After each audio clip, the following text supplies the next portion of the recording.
20 minutes lang na trabaho, 10,000 ang libur. Yun mga kalagnot, pagbigyan natin yung mga nag-request na gusto nilang malaman kung magkano ba yung singila natin. Ang unit natin ngayon, Toyota Commuter Deluxe 2020 model. Kita natin yung under niya dito na nakailaw yung sign ng pitaka at yung range.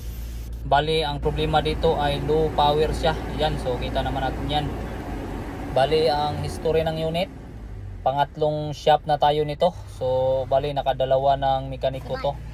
Nakadalawang shop na. Hindi pa rin talaga siya natsambahan. So gumastos na ng halos 18,000 pesos yung may-ari. So tingnan natin yung kahimtang dito. Yan o. Yung hinikam-hikam ko na turbo actuator. So in-RPM na namin dito. Yan. So kahit anong birit-birit ay hindi gumagalaw yung turbo actuator. Ngayon, silipin natin sa bulang kristal. Bali yung mga naunang mekaniko na gumalaw nito ay meron din silang bulang kristal. So same lang tayo ng reading. Ito yung trouble code niya. Try nating i-delete. Ayan. So kita natin na kahit i-delete siya ay ayaw siyang mabura. So ngayon ay simulan nating i-check. So bali itong mga ginawa natin na to ay ginawa na rin posible nung mga naunang gumalaw nito. Dahil sa meron ng mga palatandaan. Yan. So yung problema nito, yan yung tinugsok-tugsok ko dito, itong wire na to. So dapat meron tong ground, dapat umiilaw yung green. Pero yan, kita nyo naman wala, yung kulay red lang yung umiilaw. So kahit anong RPM ay wala talaga. So yun yung problema niya. Alam na rin yan ng mga naunang gumalaw nito. So sinubukan rin nilang i-check yan kung ano bang dahilan. Pero hindi siya natsambahan. So tayo naman ngayon yung susubok. So try lang. So pakita natin sa inyo yung procedure na ginawa natin dito. So yan, binaklas natin yung ECU at nilabas natin. So dito natin tugsok-tugsokin. Yung wire na papunta doon sa turbo actuator, yung kulay green ba yun? So yun yung tugsokin natin dito. Yan, so nung pagkatugsok ko dito, meron naman siyang green dito, meron siyang ground. Ibig sabihin yung wire na yun ay mula sa ECU natin, meron siyang supply. So normal lang naman sana. Ibig sabihin hindi makaabot yung ground papunta sa turbo actuator natin. Kaya yun yung titingnan natin dito. So kung iisipin naman natin ay medyo basic lang naman siya. Hindi naman siya ganong mahirap na sundan. So ang ginawa ko dito, yan, pinanitan ko ng kunti yung wire at tinugso ko na naman yan. Para malaman kung hanggang dito ay umabot ba yung ground. Pero yan, hindi umilaw yung green. Ibig sabihin ay hanggang dito hindi umabot yung wire.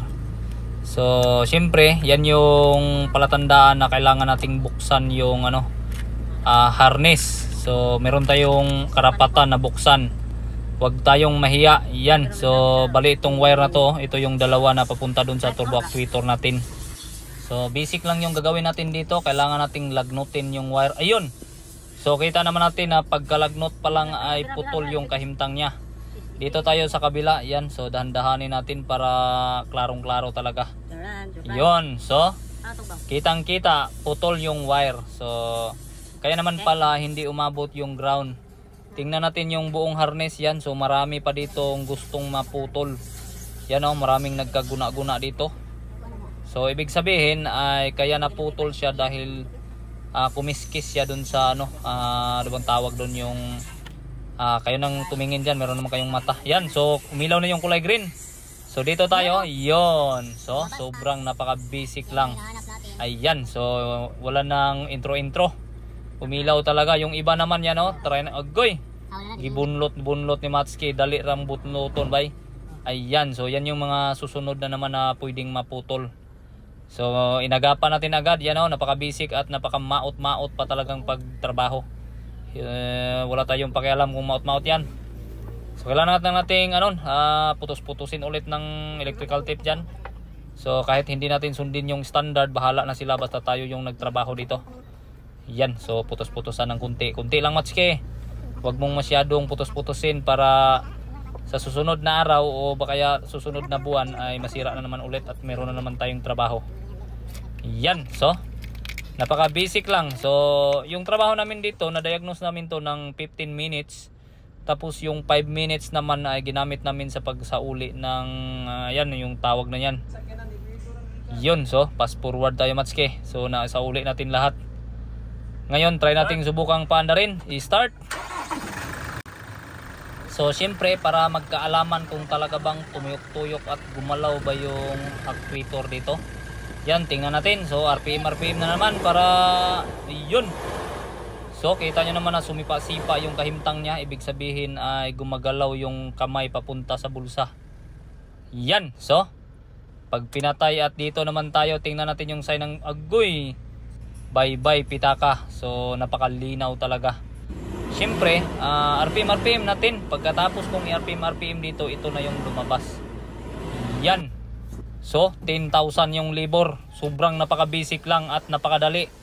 Inabanti na natin agad na nakauna yung likuran. So, kayo nang bahala mag-comment dyan kung masyadong mahal yung singilan natin sa napakadaling trabaho. So, dito ay tinis drive natin para malaman kung low power pa rin ba. So dahan-dahan lang yung takbo natin para iwas na iwas tayo sa tumikalbong. Maraming salamat.